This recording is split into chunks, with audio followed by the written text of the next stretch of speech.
Hello and welcome to Sunday's 6-1. The headlines.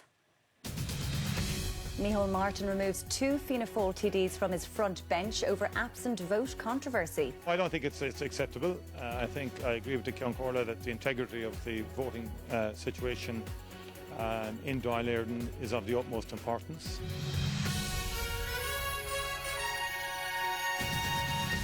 Boris Johnson's government remains confident of meeting Brexit deadline despite Westminster's setback. 12 years after the murder of Paul Quinn in Monaghan, his family appealed to those with information to break their silence.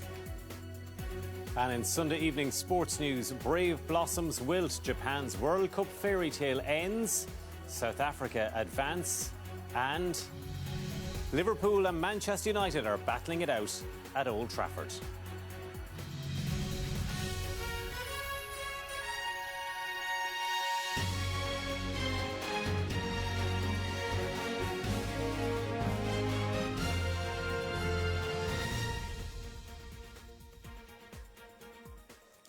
Fianna Fáil TDs Timmy Dooley and Niall Collins have been removed from the party front bench amid controversy over voting in the Dáil. Deputy Dooley has admitted he wasn't in the chamber last Thursday when his colleague Niall Collins voted for him. Party leader Micheál Martin said today their explanation was not acceptable and ordered them to step aside while the matter is being investigated.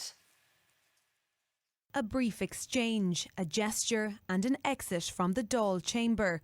All this in the moments before Fianna Fáil TD Niall Collins pushed Timmy Dooley's voting button 6 times in his party colleague's absence last Thursday. The deputies say that Niall Collins did this on the mistaken belief that Timmy Dooley was on the phone at the back of the chamber. But when asked today, their party leader has said the explanation is not acceptable. I have spoken to both deputies this morning and I've asked them without prejudice and pending the outcome of the report that the Ceann Comhairle has initiated into this, that they would step down from the Fianna Fáil front bench, and they have both agreed to do that. Opposition parties are demanding the TDs answer questions on what happened. I think the fact that the story keeps changing, that the media were told one thing on Friday and a different thing on Saturday and a different thing on Sunday, and there were stories about phones, it's kind of into the dog eats my homework territory. I think both Fianna Fáil deputies should make statements to the Dáil next Tuesday. The Dáil isn't a boys' club, despite what some might think.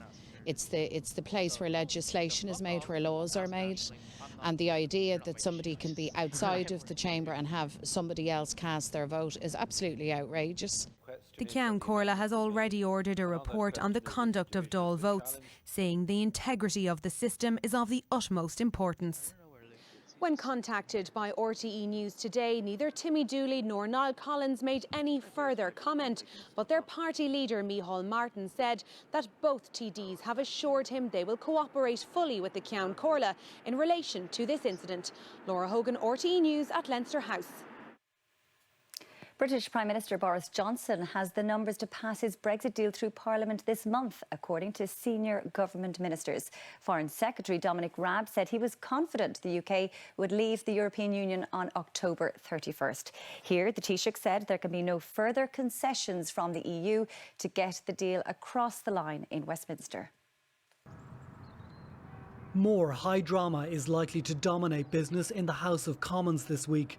Boris Johnson's attention focused on getting his deal passed after MPs backed a delay to Brexit. The move forced the Prime Minister to send a postponement letter which went unsigned to Europe. Mr Johnson followed it with a second signed letter explaining why a delay would be a mistake. Foreign Secretary Dominic Raab told the BBC the deal can still pass. We've actually secured a deal with the EU. A lot of people said the Prime Minister couldn't do that. He's got that deal. We seem to have the numbers in the House of Commons.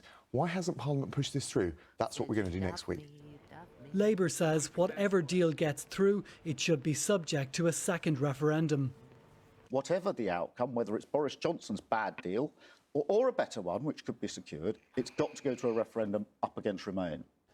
EU leaders will meet in the next few days to discuss another extension.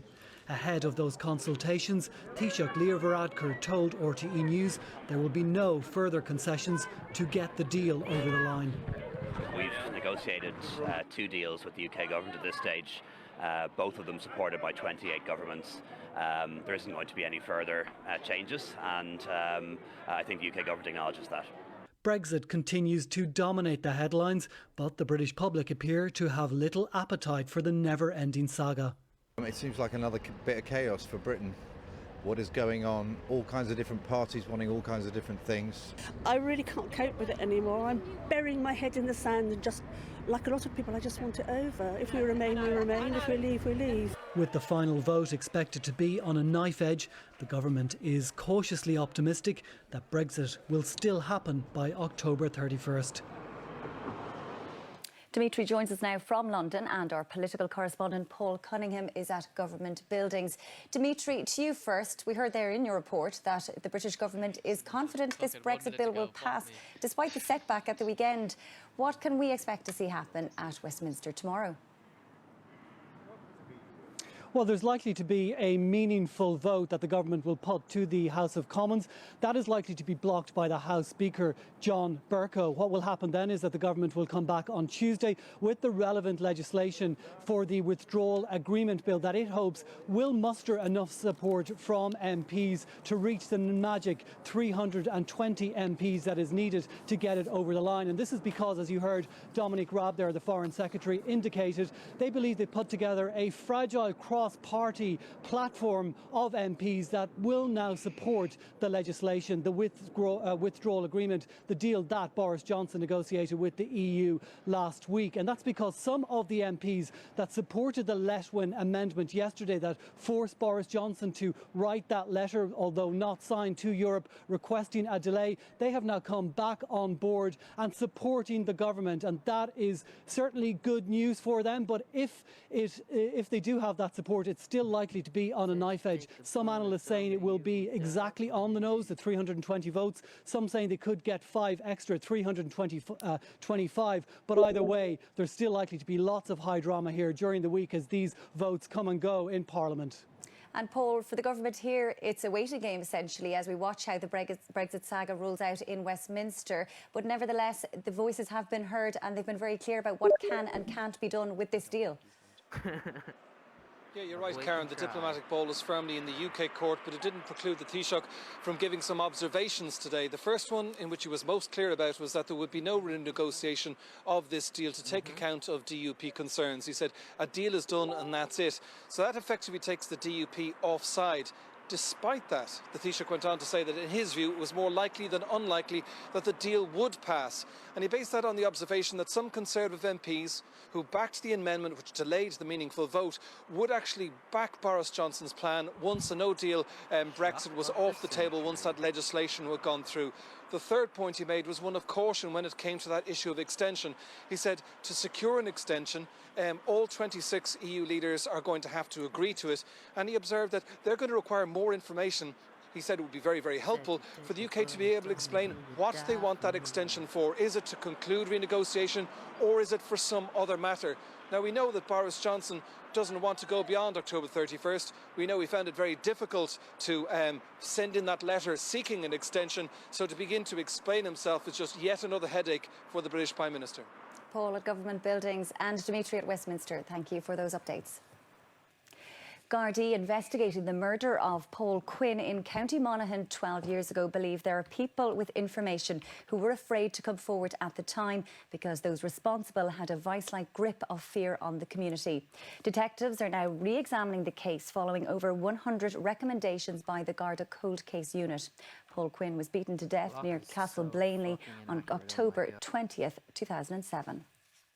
At the Quinn home in Cullyhanna in South Armagh, life continues, but not as it used to be.